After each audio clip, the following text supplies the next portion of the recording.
All right. So we start off with x prime and y prime. Then it says find the horizontal velocity of the ball when it's 3 feet off the ground. I got 150. Is that what you got? The 3 doesn't have anything to do with it, right? The 3 doesn't have anything to do with it. The horizontal velocity is x prime. Now, right? I mean, it's not speed. That's not a speed question, right? The speed of the particle. Now, remember, a parametric talks about two-dimensional motion, like a diagonal, right? Going off in a diagonal, like northeast or southwest or whatever, right? But when it just says the horizontal speed, the horizontal velocity, they just want x prime, and that's 150. It never changes in this problem, so it doesn't matter if it's 3. Now, what if it would have said vertical velocity? Then we would have wanted y prime, right? But how would we have known what to put in for t? We'd have had to figure out what time the ball was 3 feet off the ground. So we'd have had to put a 3 in for y, because that's the vertical position. We'd have to put a 3 in for y, solve that for t, then stick that in to the t value there to get the vertical velocity. So horizontal velocity, vertical velocity, be able to work with those. Okay, the next question was the speed of the ball. Well, that's just the speed equation, right? X prime, which is 150 squared, y prime, which is negative 32 times 0.25, and then square all that. It's like 150 point what? 21318, something like that. Okay, and that was that situation we said since there's no wind resistance in this problem, we said the ball was actually speeding up, which was kind of a strange scenario, but that's what it was. And then what about slope of the path? Y prime over x prime. So that's going to be negative 32t over 150. But we've got to know what to plug in for the t. Okay, good. Now, I actually screwed this up this morning when I first started doing it, because Kelsey said plug in 40.5 for x. Why not 20? Yeah, it's where is it measured from. If you remember in that problem, we had 0 was where we threw it. 60.5 is the x value, the horizontal position. Well, when it's 20 feet from home plate, x is actually 40.5 feet. It's gone 40.5 feet. So you do have to set 40.5 equal to the x in the equation. So 40.5 equals 150t. You divide by 150, you get 0.27 for t, and then you would plug that back into there. So again, that's a good problem. I'll post this up on the website in case you want to revisit that maybe on Sunday night or whatever if you're studying this and want to review some things. But that problem just kind of has a lot of the different things in it that you want to be able to do with a parametric. Be able to graph, trace, do speed, do slope of the path, horizontal, vertical velocity, that kind of stuff. Okay, so that will be a part of the quiz, be able to do that. All right.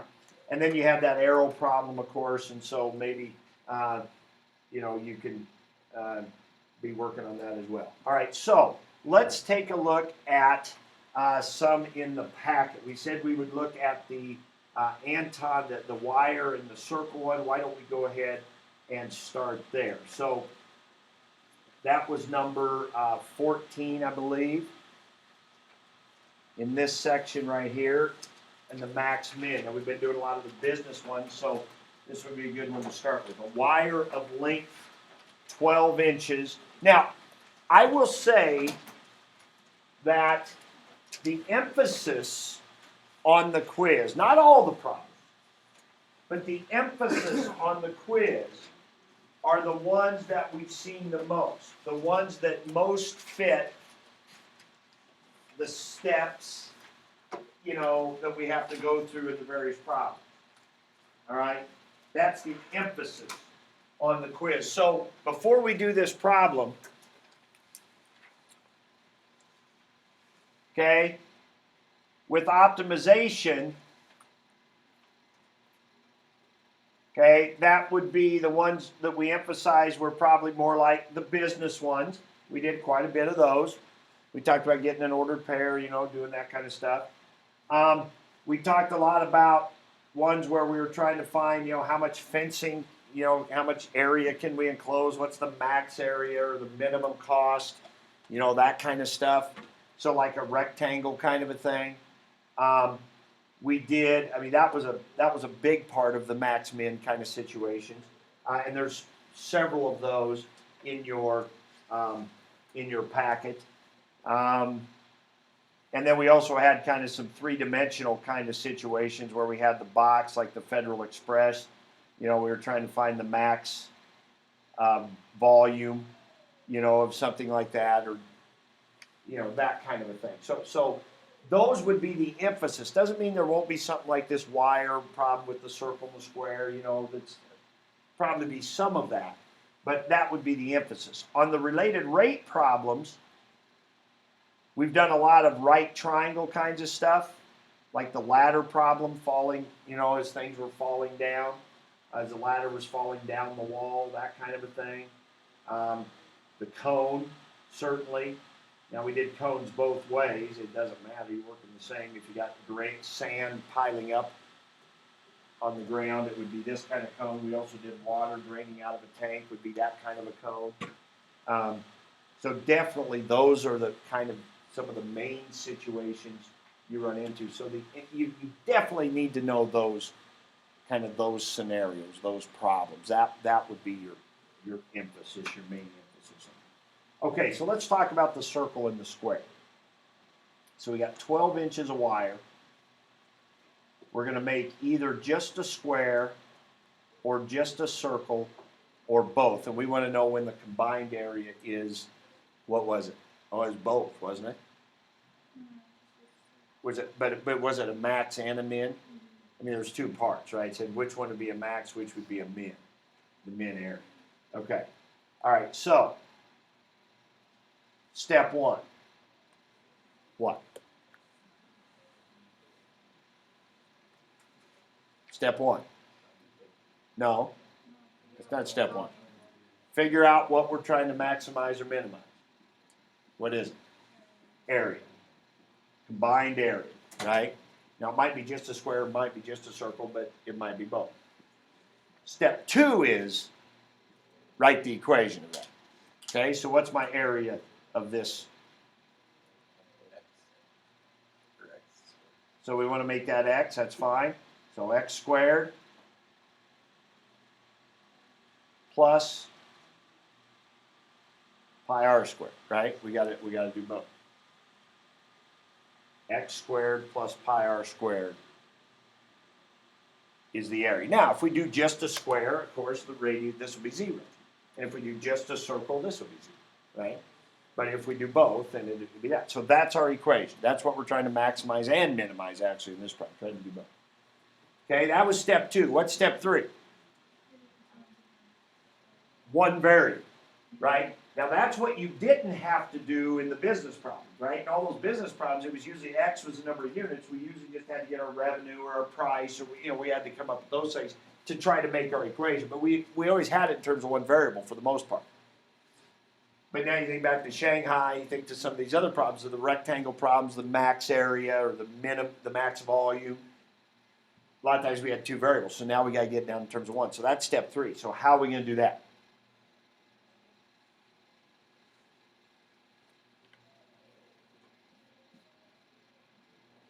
How are we going to get this down to 1 variable?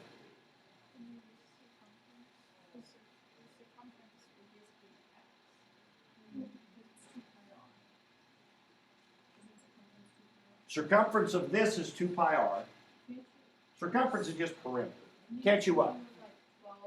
It's got to do with the 12, right? 12 equals 2 pi r plus 12 minus 2 pi r. Yeah. Right. I meant that. So, But you can 12 minus that, right? well, yeah, but if you do, but yeah, Kelsey, but I think you're trying to get the wrong thing into 1 variable, because if you do 2 pi r plus 12 minus 2 pi r, that's just 12. You get what I'm saying? In other words, I think we actually want both variables in this. Okay, so back up for those of you that are lost here. Well, how did we get things in terms of 2 variables? It might be lost because you spent 15 minutes of pit stop. That might be. But here's the thing. How do we get this in terms of just 1 variable? Okay, we got to have some secondary information. the information that is secondary information here is we have 12 inches of wire. We got to use that, right? And so you guys are rightly saying circumference and perimeter, right?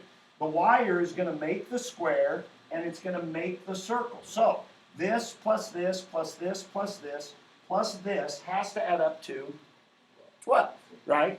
So 4x plus 2 pi r has to equal 12. Now, doesn't that help me get this in terms of one variable?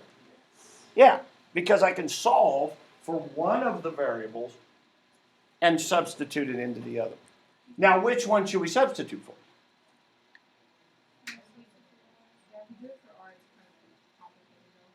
And it's probably going to be a fraction for either one.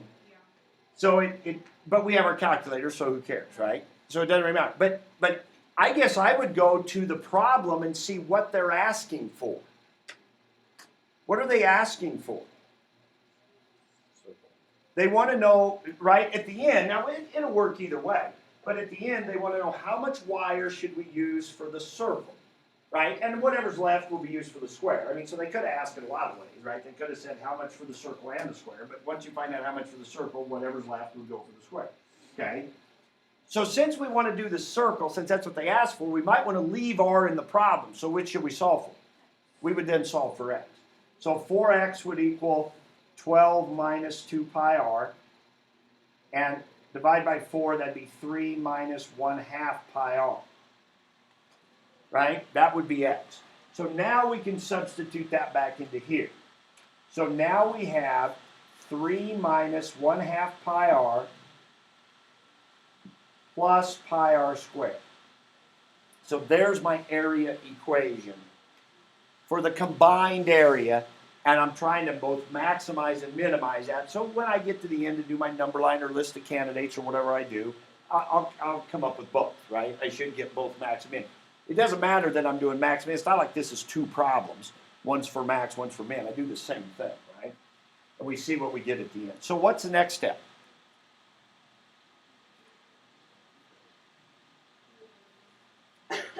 Step 4, basically, is we need to find the max. There's 3 places to look for a max or a min. Where are they? Endpoints. What undefined? Where the derivative is undefined, where the derivative is 0. This is the part that that we haven't spent a lot of time talking about, because that's what we learned clear back in chapter 2, so we should be good with it. So we need to do the derivative with respect to what? R, not t, right? This isn't a rate problem. There's no time element. We're not growing the circle and the square, that kind of thing, right? They're not moving. We're trying to find the max of this function. Okay, so we need the derivative with respect to r. So there's not going to be any r primes in here, right? That kind of thing. No, we're doing the derivative with respect to r. All right, so do this on your calculator. So everybody go ahead and do that. Do that on your calculator. Type that in. Set it equal to 0. Do a solve.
So what do we get for x?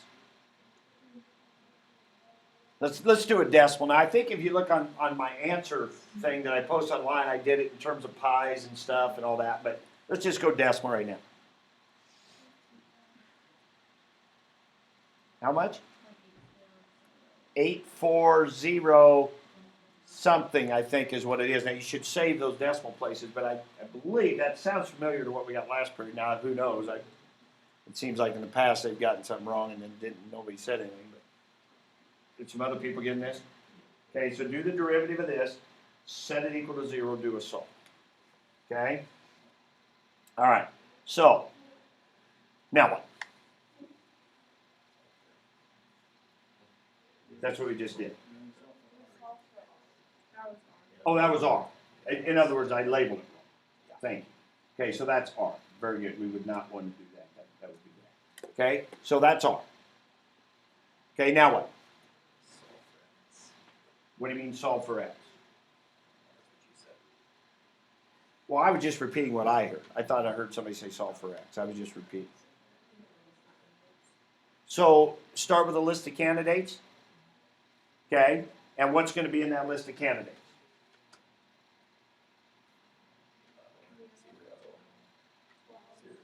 So now we're talking about endpoints. Okay, and what have we left off? What's nobody mentioned yet? Where the derivative is undefined. Now, I believe the derivative is not going to have any denominator or anything weird going on, so I don't think the derivative is ever undefined, so we should mention that. Okay, so A prime is never undefined. And we got to be careful when we just say undefined. What do you mean? We're talking about the derivative, right? The derivative is never undefined, because that's a place you could have a max, like a sharp point, right? But there isn't one here. And where's the derivative 0? We only have that one candidate for that. Now, we could maybe do a number line, but I think we'd find pretty quickly that there are some endpoints here. Now, I heard 0 and 12 for the endpoints. I don't think that's right. Good question. So what do we do if there is something that's undefined? How do we find that one? Well, if typically where a function is going to be undefined would be, let me just give you a crazy, weird example here, but I don't know. Let's just say that was my derivative, right? Now, where does that equal 0?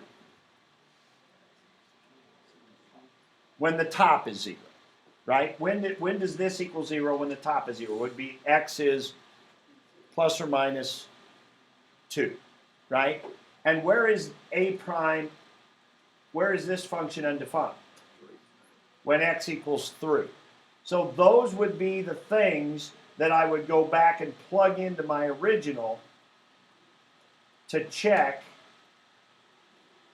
for maxes and mins. So those would be, it would just be x, where it's undefined means those are x values or input values, in this case r values, that I would have to plug back in and check, because my original function might do this, and that could be a max. So that's what it is. Okay, so back to here. So again, I heard 0 and 12 for endpoints, and I don't think those are right. 0. What endpoints? What are we looking for? Well, yeah, but I mean, as far as endpoints go.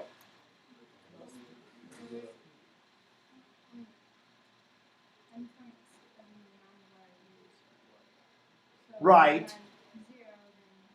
But what would be 0? I guess if 0 is an endpoint, what do you tell me? What would be 0? Radius, there's the key. It's our input. This is what I wanted to get across. Endpoints refer to the input variable. That's what you're asking yourself. Our input variable here is r. So you're asking yourself, what's the smallest r? And that'd be 0. Okay? Now I'm going to plug that back into what function? A. So A of 0. So my endpoints, maybe I should write that here. My endpoints are r equals 0. That's one of the reasons I really like this problem, because the endpoints are really critical in this problem. They aren't always. They are in this one. So that's why it's so important to always think about it. So what's the other endpoint? What do I ask myself? Right, okay, you're jumping ahead of me a little bit. Right. But for those of you not following them, the question you should be asking yourself is, what's the biggest r could be, right? This is the littlest r could be. The other endpoint is the biggest r could be. Well, in this situation, what's the biggest r could be? You're right, I know the number. I'm sorry, I said that wrong. What is happening in this problem when r is the biggest it can be? You're using all 12 inches of wire for the circle, right? So the smallest R can be is when you don't have a circle at all. And the biggest R can be is when you have all circle. And so you would take the 12 equals the 2 pi r, right? Which is the circumference of the circle. So you divide by 2 pi, which what would it be? 6 over pi? Whatever that is as a decimal.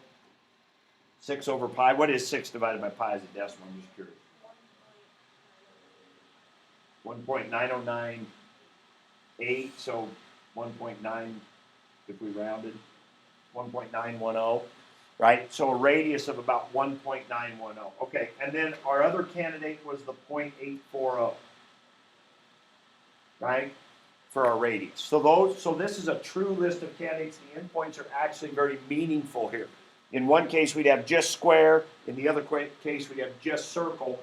And in this case, we have some of both. We'd have a circle and a square. Okay, now what do we get? Well, if we put 0 in, I think we get 9.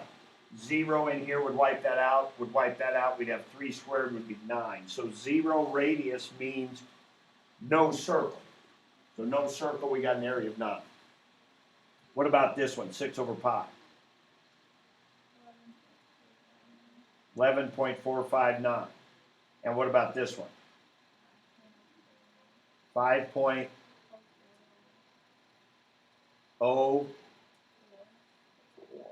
One. All right, so my max is that one. Now I'm going to have to answer the question here in a minute. This is my justification since I have a true list of candidates. But now, let me get the red. Now let's answer the question. Which was, I think, how much wire should we use for the circle? Let's do minimum first. So how much wire should we use for the circle if it's going to be a minimum?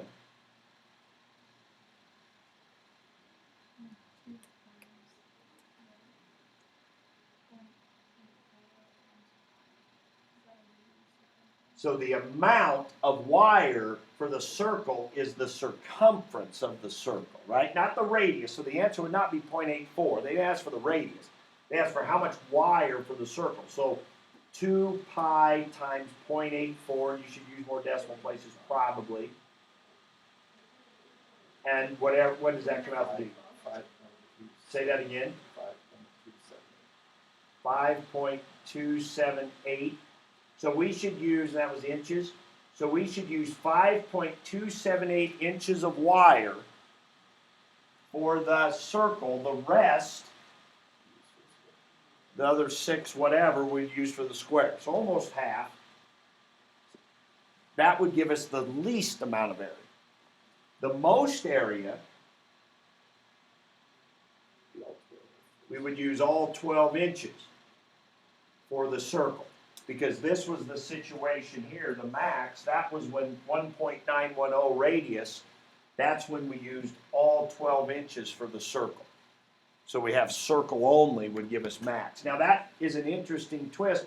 The result of that is kind of an interesting twist on a problem we've been talking a lot about, which is if I have a fixed amount of fence, what shape did we say would give us the max area?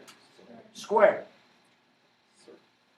Turns out, if you really wanted to build a cattle pen and hold the most amount of cattle for the least amount of fence, you'd build it in a circle. Because the situation where we take our wire, our 12 inches of wire, and do just a square, we get 9 for the area. If we take those same 12 inches of wire and do a circle, we get 11.459. We get a bigger area.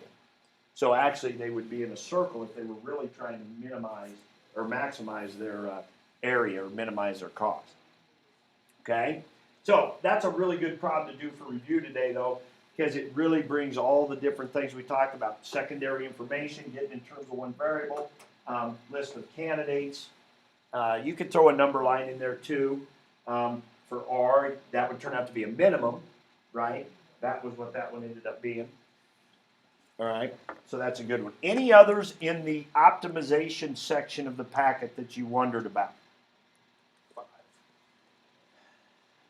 Is fencing one? Okay, Rectangular plot has two kinds of fencing. One is heavy duty fencing for $3 a foot. The other has $2 a foot. What dimensions give you the greatest area? Fenced in for $6,000. Okay, this again is a pretty classic kind of a situation. So this would be in that category of ones we definitely want to be able to talk about. So we are trying to find the greatest area. So we identify that. It's a rectangle. So we're trying to maximize X times Y. But that's got two variables. So we need some extra information. Well, the dollars is probably going to be the information. We got $6,000 to spend. So let's say that this side here is $3 a foot. Right? And this side we said was what, $2? So what do I do with that? Don't think so. Yeah, I think you'd have to double that, right? So $3 times this length and $3 times that length, that'd be 6x plus 4y would equal 6,000. And I think that's right. Could you go for I did 3 and 2. 3 and So 2? I think that's where I would go. Yeah, because the normal perimeter would be 2x plus 2y equals the perimeter, and then you'd have to take one of those by 3 and one of those by 2, and there'd be 6x plus 4y. So yeah, and that's a very typical scenario when we throw in the cost. You're going to have your perimeter, which is 2x and 2y already, and then you're going to have to multiply on whatever the cost is per foot. Okay, so let's stop there. We won't go through because from there on it's the same. Right? We solve for y or x, either one. We substitute into here, and then away we go with the derivative and that stuff. So if you want to see more of that, obviously I've got the answers online, but then I can help you later with that. Okay? Good. All right, let's move on to the rate ones. The first part of the packet. And then we'll have hit a little bit of everything, and then I can give you some work time and some additional problems to discuss. Which one? Number 10, with the balloon. A spherical balloon is inflated so that its volume is increasing at a rate of 3 cubic feet per minute. How fast is the diameter of the balloon increasing when the radius is 1 foot? Now, somebody in the other class asked me about formulas. If I have any doubt in my mind that you may not know the formula, I'll probably give it to you. Now, if it's area of a rectangle, I'm not giving it to you. Area of a square, although I have heard a lot of interesting discussion about people not knowing that the area of a square is pi r squared and thinking it's 2 pi r and confusing circumference and area. Those I'm probably not giving you. Did I say it backwards? Or did I call it a square? I called it a square. Yeah, see that? You guys are so confused, you're confusing me. Now you need to put it on. You guys are confusing me. Put a pie with a square, and I'm like, what? Circumference of a circle is 2 pi r. Area of a circle is pi r squared. Okay, so keep those straight. But volume of a sphere, I would probably give you that. Cone, probably give you that volume. Even though we've done so many of them, I'm sure you've got that by now. Yes. I can go volume of the sphere and not 4 pi r squared, is that wrong? That is the surface area of a sphere. Yes, that is surface area of a sphere. This is volume of a sphere right here. That would change things. So I would give you those kind of formulas. All right. So they say that the volume is increasing at, was it 3 cubic feet? So it would be positive. And so we're basically blowing up this balloon, right? And so the volume is increasing. And we want to know how fast the diameter is increasing, which would be d prime, when the radius is 1. So it's kind of interesting they included d in the problem when the d isn't anywhere in here. So what could we do?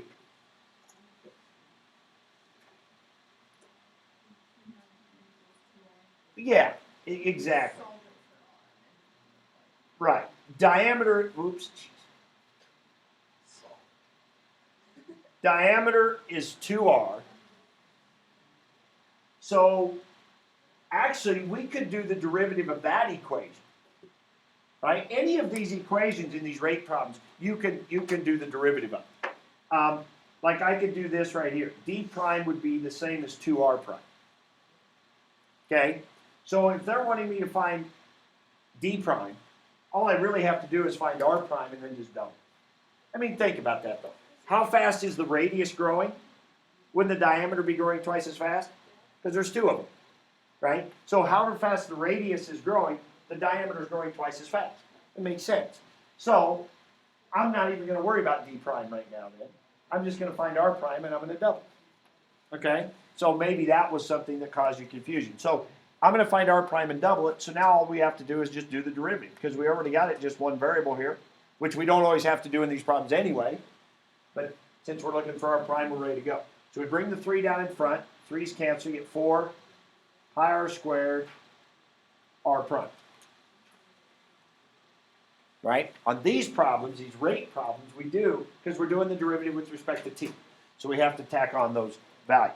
All right, they told me v prime was 3. They told me r was 1. So pretty straightforward. So at that point, all I have to do is divide and get point whatever. 3 divided by 4 pi, basically. Anybody got that number?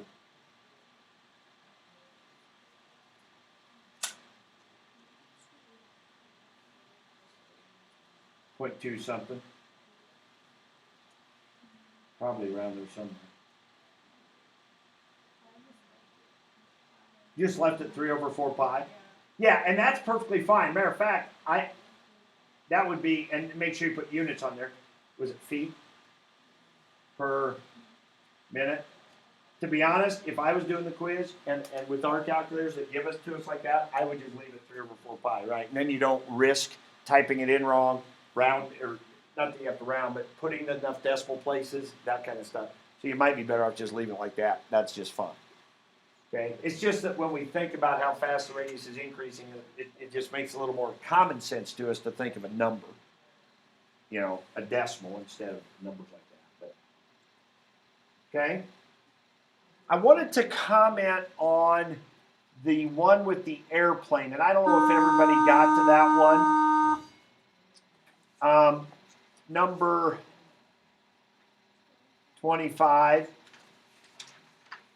Let's talk about that one because actually Ryan and I talked about it a little bit last night. I was quick to tell him he was thinking about it wrong, and then it turns out you could think about it that way. It's just that there really isn't enough information, I don't think, in here to do it that way.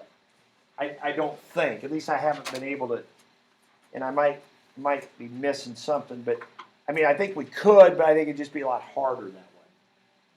So it says an aircraft is climbing at a 30-degree angle to the horizontal. How fast is the aircraft gaining altitude if its speed is 500 miles per hour? So 30-degree angle, 500 mile an hour, how fast is it gaining altitude? Sometimes the problems that give you the least information are the hardest because you're not sure what to set up. So we got this plane going at 30 degrees, like so. Now, I said that a triangle type problem is one of the most basic type of problems that we deal with, and so you're going to need to be able to work with it. So I'm going to label this X and Y, and unlike the ladder, that's an error. Unlike the ladder problem, this is changing also. As the plane flies, all of these are changing. So we can't put numbers into any of those. So you might be tempted to write this because we do this in a lot of problems, like the ladder problem. But why wouldn't you here? Well, why? You don't know any of those things. Well, except the one thing you do know is 500 miles an hour. What's that? Z prime. That's the only thing you know is Z prime. This rate. You don't know X, Y, Z. You don't know where the plane is at all. And so you don't know any X primes or Y primes. You don't know any of those. Now, the question that he brought to me was something about parametrics. I said, well, this isn't even in the section on parametrics. Don't even be worried about parametrics, which I still think is good advice. But this actually is a parametric situation. It's diagonal motion, be like the lion and the ranger. This is the lion was walking, remember, like this. So he had a horizontal velocity and a vertical velocity. And what are they asking us to find in this one? They're asking for y prime, right? So in a sense, what if now don't write this down because I still don't think it's probably the way to go. But in a sense, you would have this, the speed equation for parametric, and you're trying to find y prime, and you know this speed right here is 500. But you'd have to figure out x prime. Now you can because you know the 30 degrees, but you'd have to kind of bring something in from physics, something we didn't really talk about. And it's true that not only is x squared plus y squared equal to z squared, but it's also true that x prime squared plus y prime squared equals z prime squared.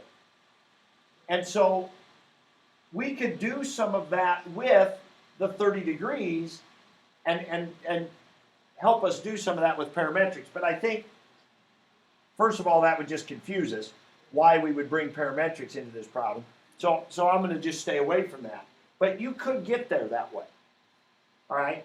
And I want to mention the clock problem too, because I worked with some of you on that yesterday, and there's another way to think about that one too, so I want to mention that. But so let's just go through this one just kind of the normal way we would think of it.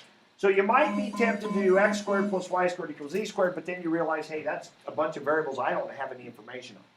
So I better bring this 30 degrees in here. So now what could I set up? Switch all those things to 5. I could do tangent or sine or cosine. I think sine's the one you want because look what you have and look what you're looking for. You really don't want to involve x if you don't have to because you don't know anything about x. So I would do sine, and then you would have sine of 30 degrees equals y over z. Now what's sine of 30 degrees? That's 1/2. Now if you try typing that in your calculator, you type sine of 30, yeah, that's going to be radians, and that's going to give you a bad answer because your calculator's in radians. There is a degree button. If you hit the pi button, I think, there's a little degree symbol. So if you ever want to just do a degree, we should know sine of 30 degrees is 1/2 anyway. But if you want to do that, you can use the degree button, and that will override the radian setting. Well, anyway, it is 1/2. Now, what I would suggest, and so you don't have to do some quotient rule here, is multiply the z over. So turn this into y equals 1/2 z. Right? That's the smart way to do this one. Move that over. Now we can do our derivative. And it ends up then being a really easy problem. What's the derivative of 1/2 z? 1/2 z prime. What's the derivative of y? Y prime. And guess what? We're looking for y prime. It's just 1/2 of z prime. Z prime is 500. 1/2 times 500 is 250. So y prime would be 250 miles per hour, or whatever this one is. Yes? The way I did it was like, with like the triangle set up, and I just put y was equal to 1/2, and then x was 3 pi, 3 with 3 over 2, which is not at all, but then z was 1. Yes. Here's the situation, but here's the not the difficulty with that, but yes. So everybody understand what she's saying? She went back to trig class, 30, 60 triangle. You got this. Now, those relationships are about lengths, right? This number is a velocity. But, that's right. But it turns out, and this is something you learn in physics, or maybe you learned in physics, could have learned in physics, is that not only when you have a horizontal and vertical position like this where you have these x, y, and z values, that the same thing is true, the same ratios are true for x prime, y prime, and z prime. They are true. So it is okay to think about that as well. And so the velocities are also in that ratio. Okay? So this velocity is going to be half of the hypotenuse velocity. And so I wouldn't give you one of these on the quiz, but if I did, you worked it that way, that would be fine. Okay? Now, let's do the clock one real quick. Did I help some groups in here yesterday with the clock one? Now, let's just, I'm just going to quickly, because this is probably another one that you're not going to have to, unless I had set up parts of it for you. The clock says, how fast is the minute hand sweeping out a sector of area? And here's how I help some of you to do this. This is another one, though, you could do without going through the related rate situation. It's 4 inches long. And what I was doing was helping some groups this way set it up. And so what we said was, okay, if the whole area is pi r squared, this sector would be a fraction of that. Now, what fraction would it be? Well, it'd be theta out of 2 pi, because all the way around is 2 pi. So theta over 2 pi. Now, the pi's would cancel, and so we'd get the area of a sector, and this actually is the formula for area of a sector in a circle, 1/2 theta r squared. Now, and this is a good question to talk about right here, is can I plug the 4 in for the radius right now? Or do I have to wait till after I do the derivative? Well, what's the determining factor? Whether I can plug it in right now. Is it changing? So as the minute hand sweeps around, is R changing? It's going to be 4 the whole time. It is constant. So it is okay to plug a 4 in here. 4 squared is 16 times 1/2 is 8. So this equation becomes this right here. Now we can do our derivative with respect to t. So 8 theta, the derivative would be 8 theta prime. So now, all you have to do is plug in a theta prime. Now the problem is they don't give you a theta prime. And I don't think I helped you past this point. So because it's a clock. It's a clock. We know how fast the clock moves. It moves all the way around in 60 minutes, right? That's its rate. So the rate is 2 pi thetas in 60 minutes. So therefore, that would be 16 pi over 60, which would reduce to 4 pi over 15, and that would be square inches per minute, because it's area. Because the 8 was in square inches, because we did 4 times 4 up here, 4 inches times 4 inches, so we had inches squared per minute. Now, and maybe some of you thought of this, some of the other class said, much like Tiana was just saying on the other problem, where she just did the 30, 60, 90 ratios, some people in the other class said they did this. They didn't even think about a sector. They just said, well, the minute hand is just going to sweep out, like we just said, the whole area in 60 minutes, right? Because isn't the question inches squared per minute? So they just thought to themselves, okay, when the minute hand goes all the way around, how much area has it done? Well, the whole thing. Well, how much area is in a radius 4 circle? 16 pi, right? Pi r squared. So what they did is they just said, well, how many square inches will it sweep out? Oh, the whole circle. It'll do the whole circle, which is 16 pi, and it'll do that in 60 minutes. Same thing. Without even setting up any rates or anything. So I think it's good for our review purposes to go through and see this like that. But sometimes these problems, can lend themselves to that. Now, our emphasis on the quiz Monday is the process and going through, so you can expect to see some of the more kind of typical situations like we were talking about back here somewhere. Thank you. Okay? All right. The rest of the time, I'm going to let you work. And I've got some additional problems here if you want to put those, think about those. Now, these didn't have any of the parametrics in, like the one reviewed at the beginning. I'll post that one up on the website, so in case on Sunday night you're like, now, what was that parametric one again? You want to look at that one again with the speed and that stuff. But here are some rate ones. There's a couple cone ones in there. We didn't do a cone one today. So there's a few cone ones in there, 22 and 24. 23 is already one of the circled ones. So there's 3 cone problems right in a row. You get through those, you'll be in good shape on a cone problem. And then here's a couple of optimization ones here at the end. 42 is a business one, so that's a good one because we didn't do one of those today. And 11 is one of those rectangle types, the max area kind of thing, minimum cost or something like that. And I will have the answers posted online for that as well. It'll say additional Anton answers or something like that. Okay? All right. Rest of the time's yours to work.